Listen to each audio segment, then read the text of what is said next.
Hello, thank you for joining us at Peace Through Action USA.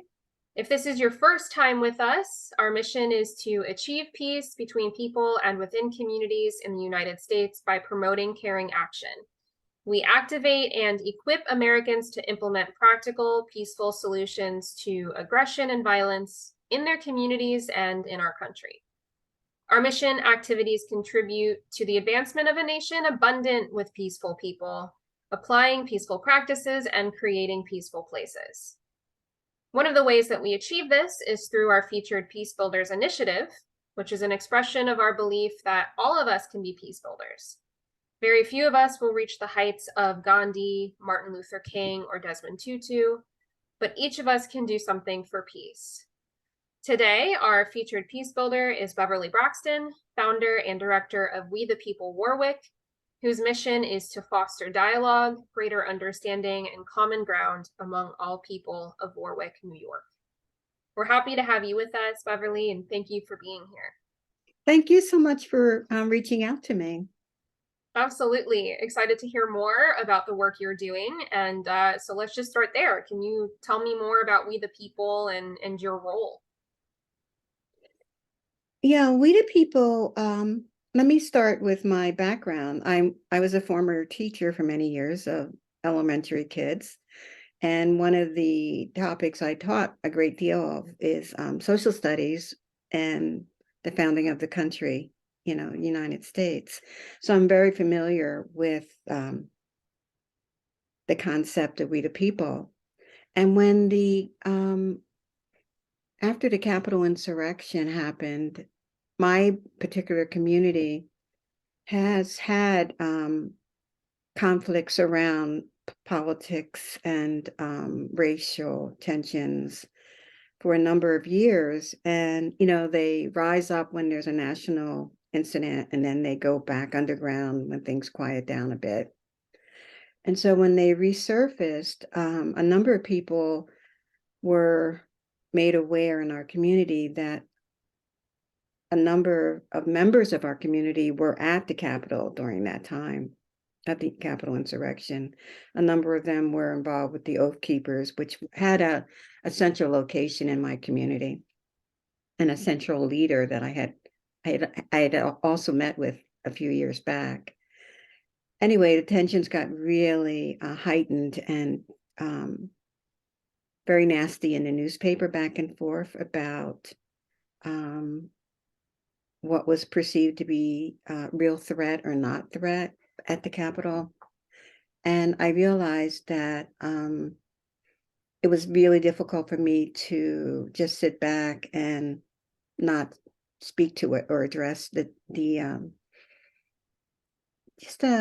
intense negative lashing out of one group against another in the public eye. And so I wrote a letter to the newspaper asking our community if we could imagine, if there were people in our community who could imagine a different future, a different way to which people could express conflict and yet have a sense of being heard and seen and valued.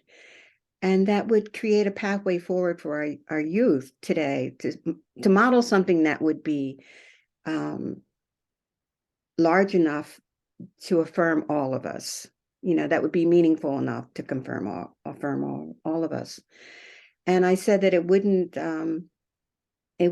happen if there were just a couple people, but I was just curious. I was just raising the question. I didn't really know what the answer to that question was, but I said if people were interested, it would, in my mind, it would be all hands on deck.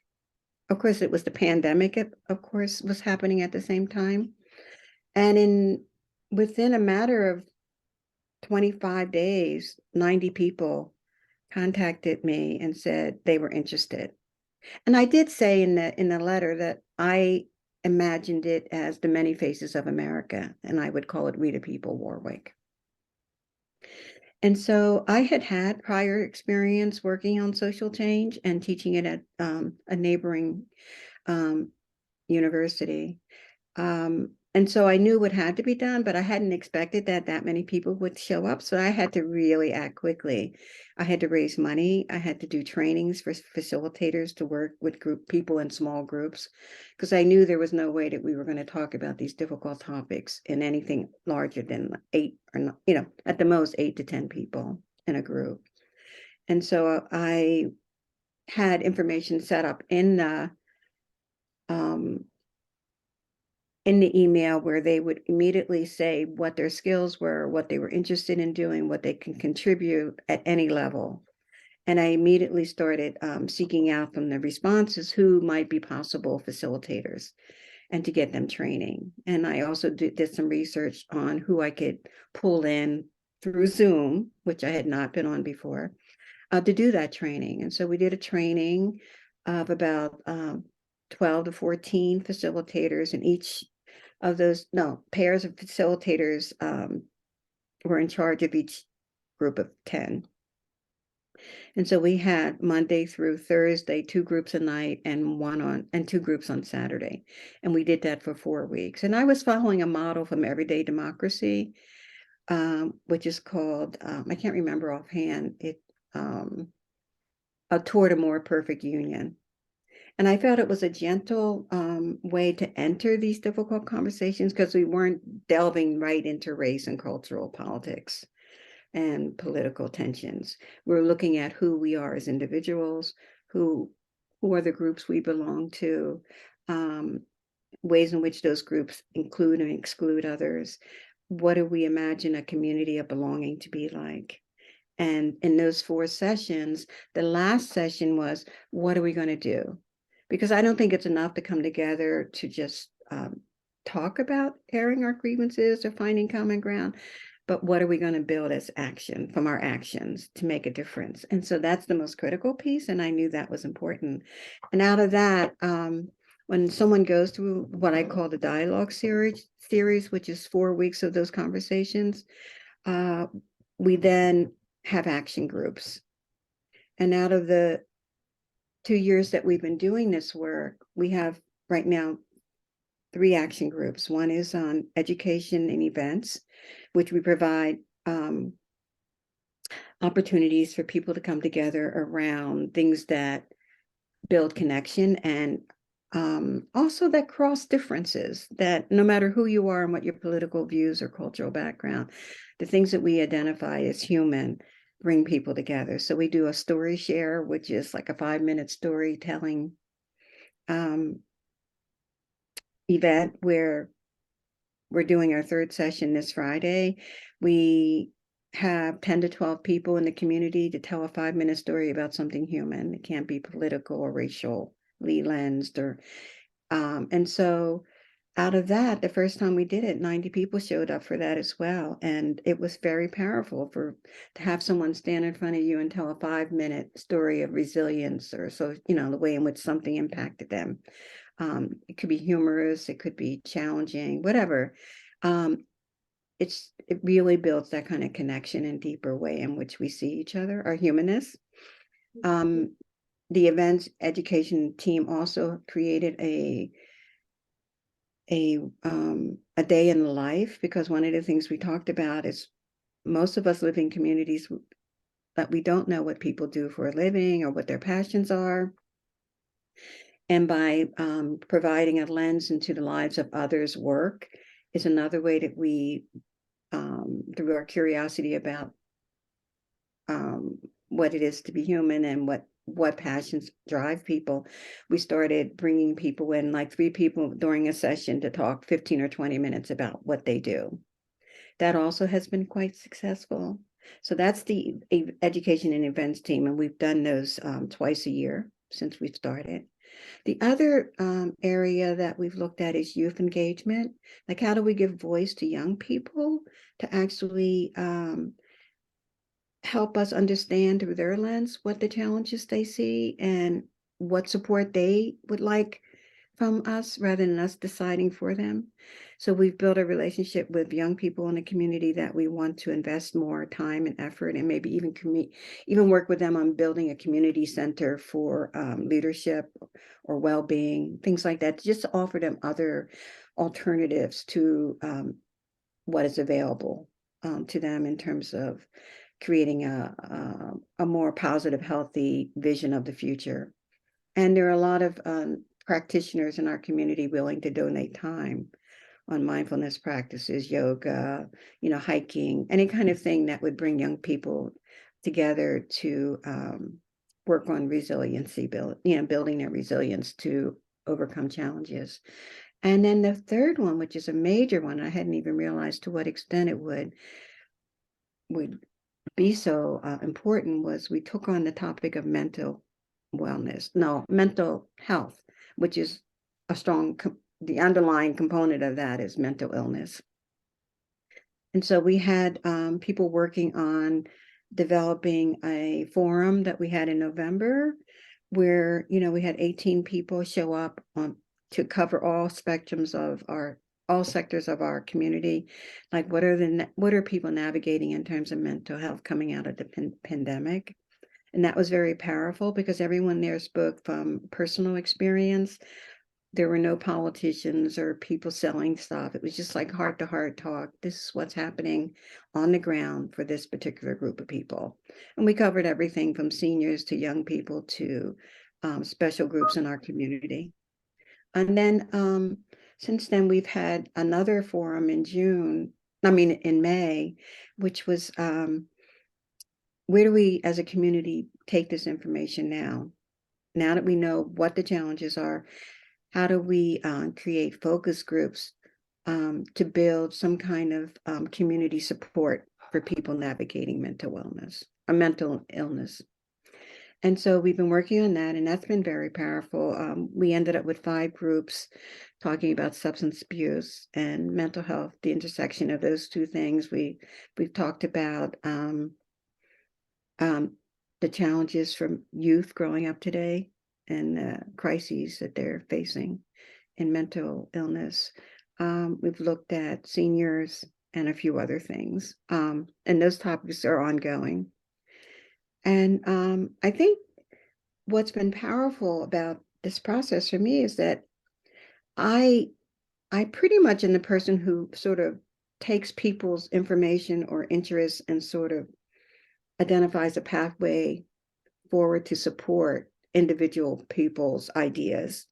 And so all of the ideas that have shown up so far are coming from the people who come through the dialogue series, that this is what they've decided is something resonant with them around building a stronger community. So Yeah. that's where I'm at right now. Yeah. I mean, it sounds like from what I'm hearing, you're talking about a community in Warwick that already had a great amount of tension coming into this conversation about what we can do differently. I mean, with all of these different areas that you're coming at, peace promotion and dialogue promotion, empathy, from all these avenues, you're coming at that with like, how have you seen the community shift? Like, are there any tangible transformations that you can kind of point to in Warwick since you started doing this work? Yeah, that's an important question. One of the things I think has shown up is that regularly we have something in the paper identifying what it is that we want. We've had people personally contacting us, thanking us for the work that we're doing because they hadn't really believed that it was possible to have the tensions in the community kind of, quiet down a bit. But they also see there's something resonant about the power of the particular initiatives. Like people once I opened the conversation around mental illness, the kinds of reaching out and people saying, because we called it You Are Not Alone. So everything we're doing is we're only doing initiatives that cross all boundaries of difference. So we're getting a sense, and in the paper, there's almost none of the negative stuff that we've heard before. I also see sometimes when there's something positive, I mean, there's always something positive that we're doing, but some people who are pushing back because they don't really trust that we're who we are. I hear other people in the community pushing back on that. So I feel like it is definitely resonant in the community. Like I have the ear of the town supervisor who calls me in, the village mayors. I've talked to all the village mayors, the superintendents of schools. I've talked to everybody knows who we are. And I've built a network of trust that I feel like no matter what shows up in terms of people not trusting who we are, I have voices in the field who have directly worked with us who say, no, we want to sustain this movement of bringing people together across difference. Mm. And our work is really, it's been so,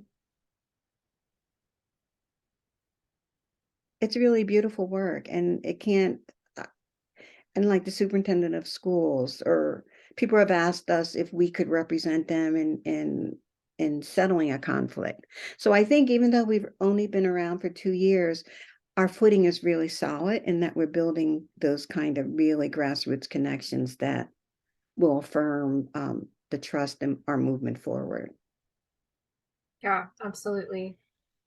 Yeah, I think something that, resonates for me is just the ripples that you're sharing of how once this was off the ground, there were people who took ownership of it and helped to promote and carry it forward.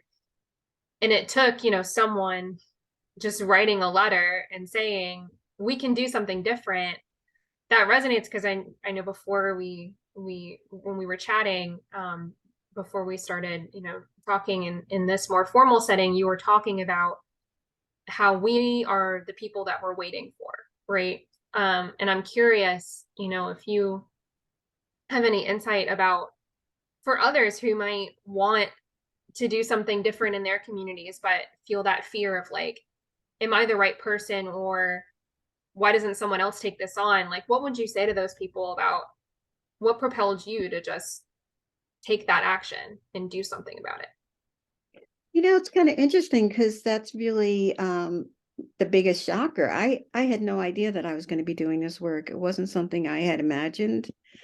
I just knew that I think we have to really live closely to our inner longing. Like I feel like there's a voice within us that if we really trust it, will carry us to where we need to be, the work we need to be doing. Because I didn't see this coming. I just felt this pain, or not pain so much as this need to give voice to hope, and that I've lived a long time. I've seen social change. I see the process of it. And I'm just like, we can't not address things that bother us. They bother us for a reason. And I really do believe that as leaders in our community, I didn't even know if I didn't even see myself as a leader, but this is what I am now.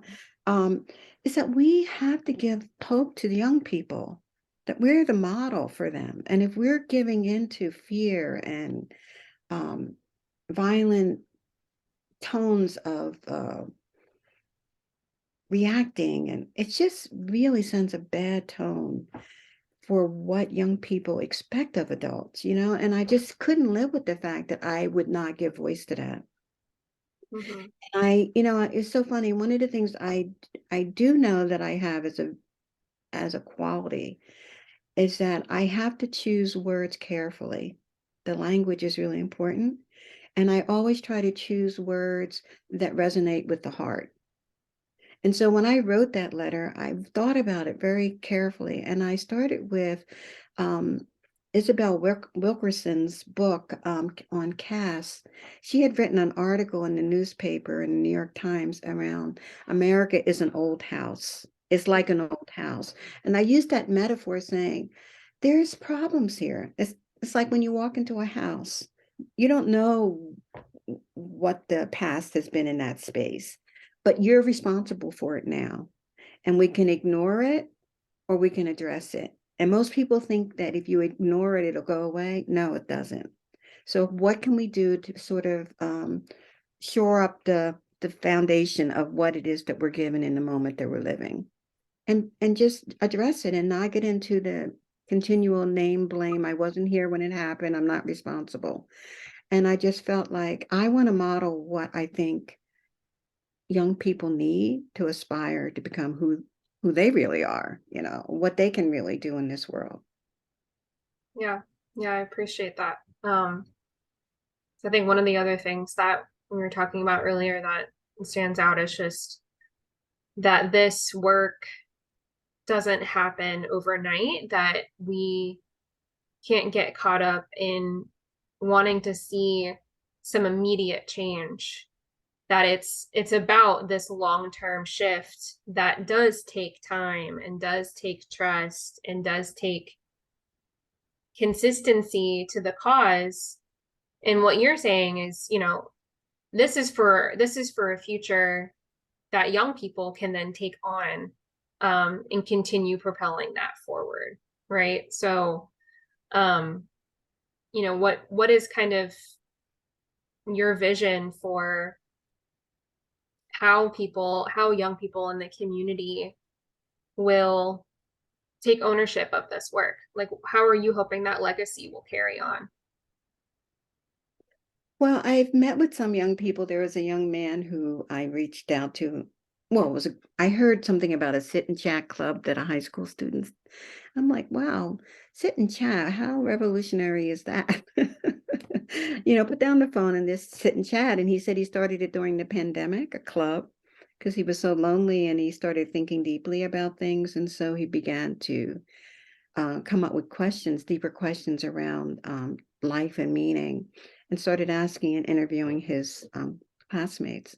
And I was telling him that he hadn't realized at the time that that was something that his legacy could build future change in young people, because you're giving permission when you're asking deeper questions around the meaning of life. You're also giving meaning, you're validating or giving permission for young people who I know are having big questions but don't know what to do with them, and that those questions will lead them into a space of like, wow, this is my question, it's also my journey, right?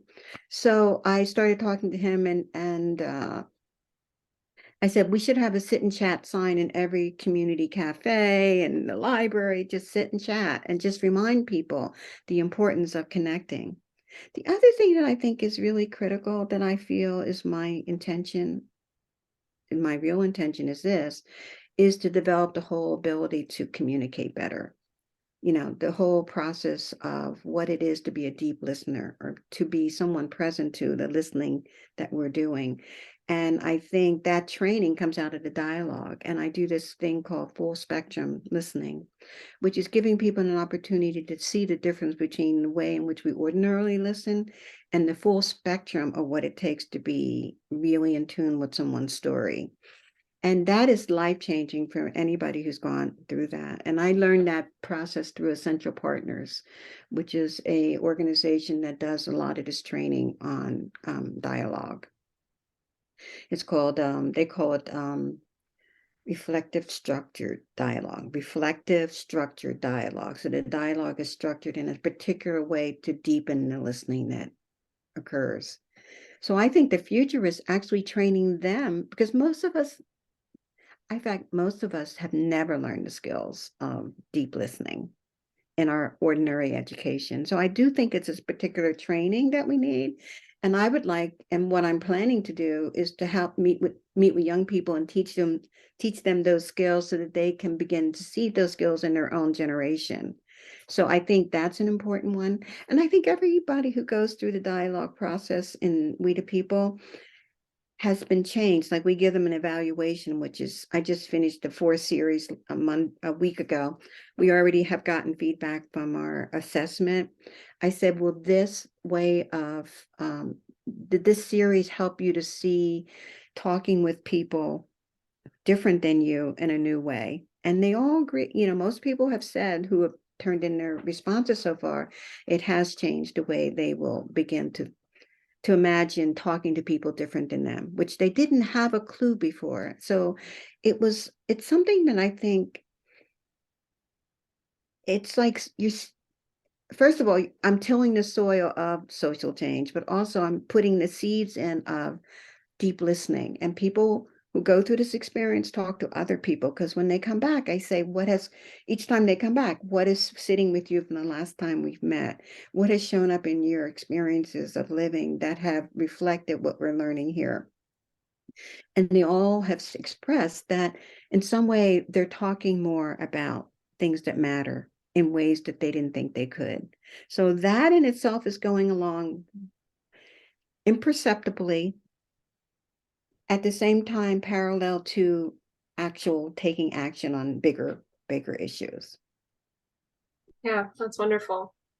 Mm. Well, yeah, I just want to thank you for taking this time to illuminate how it can really be in the hands of anyone to take this on, and to say I want to be the person that helps facilitate this in my community, and that there is so much just natural, it feels like generative support that has come through that, since you said that, since you took that on.